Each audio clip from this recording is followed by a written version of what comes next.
chepek kuduelo mabiro TwoandaMic dong parodit kod jok mawuoye TwoandaMic seche tin sud buta wawinji TwoandaMic wala wachokre wabed piny biwawinje ero chako moment ndi podcast makende. Celebrating peace while death and destruction are all around is a step into the Dark Ages. Some weeks have passed since the announcement of the most recent recipient of the Nobel Peace Prize, and the whole charade just doesn't sit comfortably with me. The entire razzmatazz of high-profile society is a glitzy bubble that does its best to hide reality.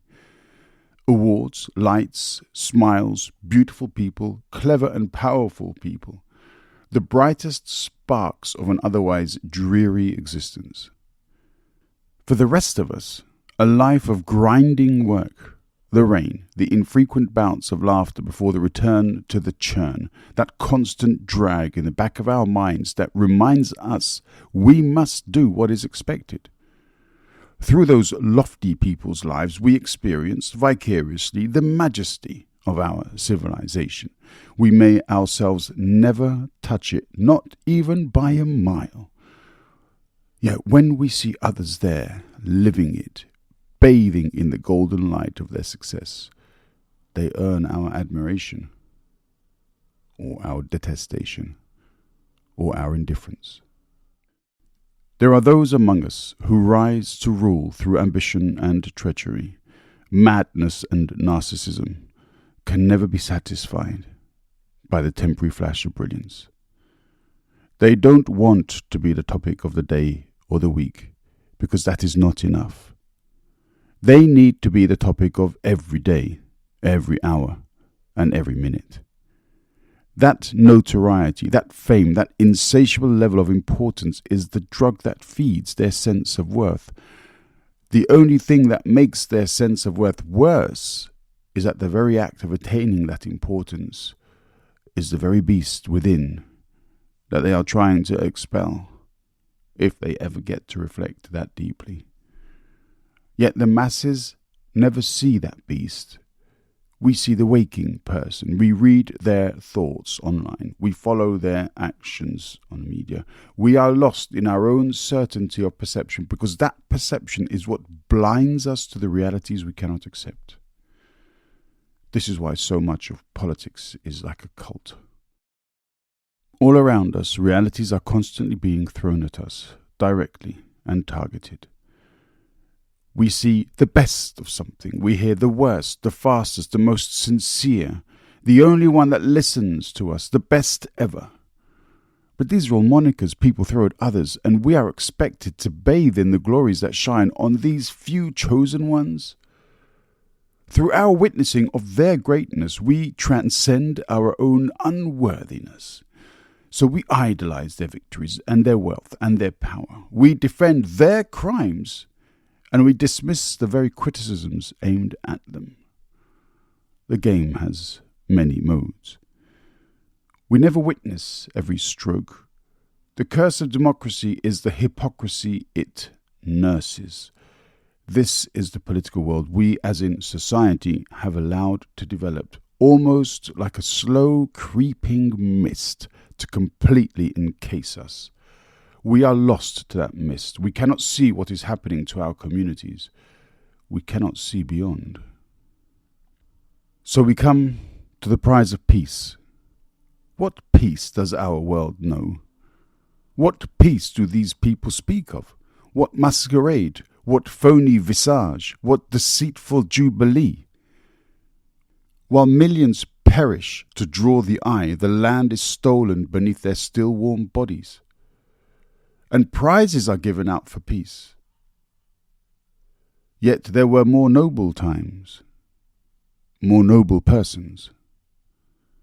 Noble persons even in equally sadistic times, created by cannibals in suits.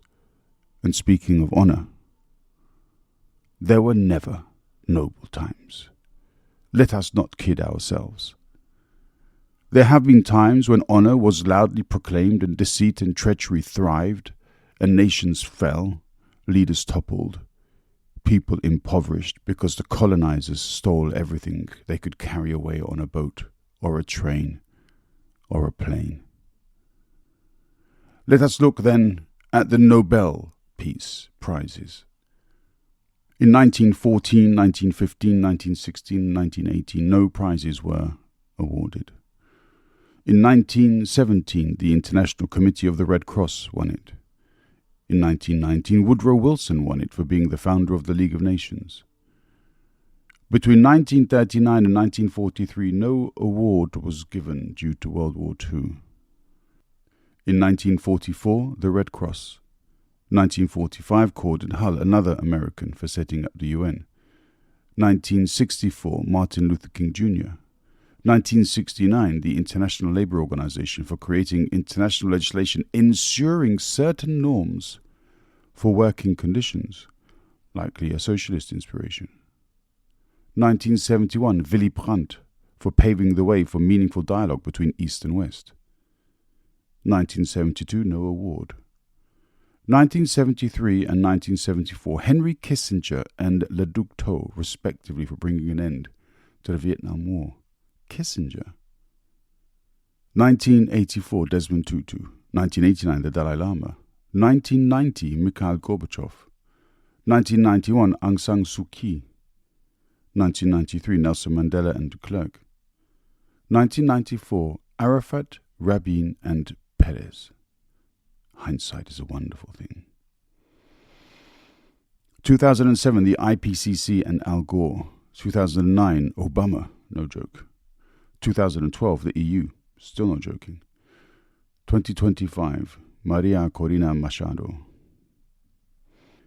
There is an established precedent for not giving out a prize in those years when extensive war rages around the globe. There are currently wars ongoing on the continent of Africa, Sudan and Congo. There is a war in Ukraine and the genocide in Gaza. Many people would probably have understood if the Nobel Committee had decided not to award a prize this year. That perhaps would have been much more significant. Surely they know it is not obligatory, especially considering the sad state of affairs around the world today. In a climate of growing hate and division, how meaningful is it to talk of peace and prizes? By all accounts, the information regarding Ms. Machado is confusing. Those who support her welcome the award and speak of her great work. Those who oppose her dismiss it and talk of the deception. Some people have described her as a supporter of capitalist exploitation and of seeking to privatize the oil reserves of her country and selling the people out. Others say she is a democratic supporter of the people. It seems she is in the least a highly controversial figure. She's not Trump, and so she had that going for her, of course. But not being Trump shouldn't be too great a distinguishing factor, as most of the people on the planet are not Trump either. Looking at some of the past prize winners are a number many people consider war criminals of one form or another, and by that I mean Kissinger, Obama, Aung San Suu Kyi.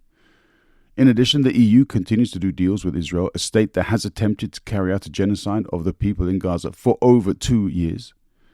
Some of these prize winners really are not that nice at all.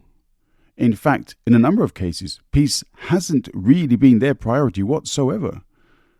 And what happens when a prize is awarded and the people turn around and remain silent when a genocide rages, as is the case in Myanmar with the Rohingya? Games within games within games. How deep does it go? Yet when people try to find a single explanation for everything, they fail.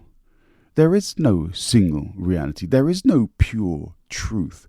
A car runs with the turn of a key, but the key is no more the tool that makes it work than a leader runs a country alone. What does all this mean?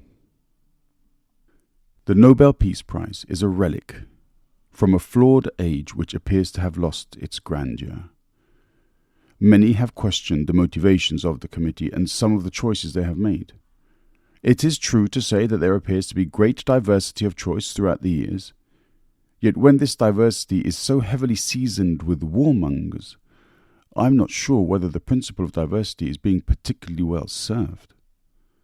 As the windows to history are cleaned and opened and we see the truths that decades of propaganda kept hidden, we realize how false it all was and still is.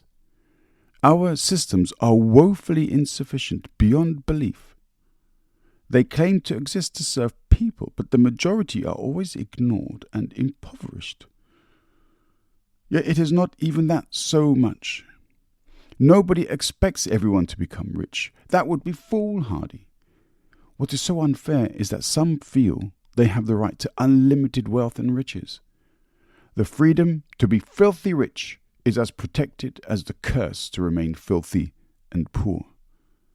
The concept of effective fairness within society is as foreign as universal human rights.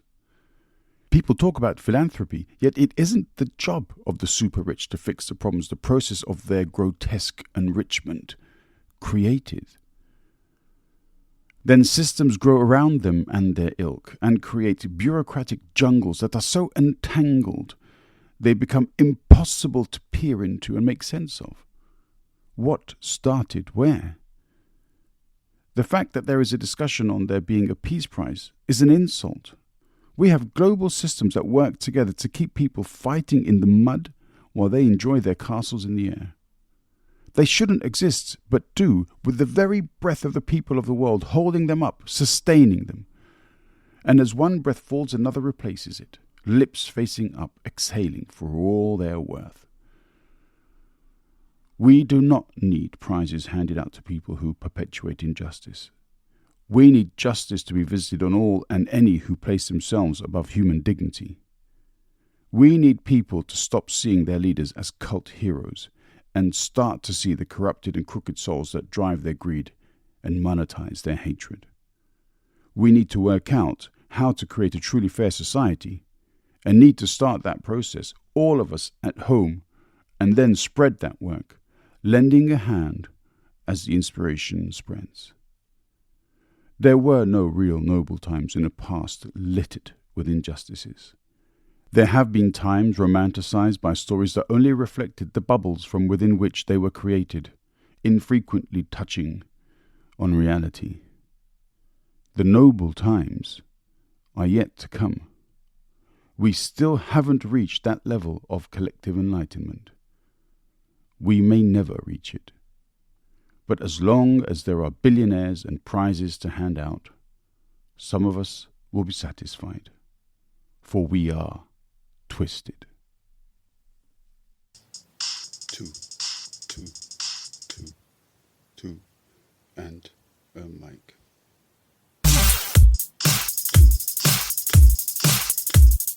Two, and a mic.